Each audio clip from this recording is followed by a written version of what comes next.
ഇത് നക്ഷത്രാനന്തര സൗരയൂഥത്തിൽ നിന്ന് വന്ന ഉൽക്കൻ്റെ ചെറിയൊരു തരി സ്റ്റോണാണ്.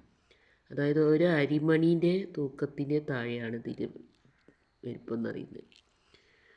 അപ്പം ഇതിൻ്റെ മൂലകങ്ങൾ അടങ്ങിയ PDF നഷ്ടമായതാണ്. 40-ലധികം മൂലകങ്ങൾ ഇതിലടങ്ങിയിട്ടുണ്ട്. അപൂർവമായ മൂലകങ്ങളാണ് ഇതിലുള്ളത്.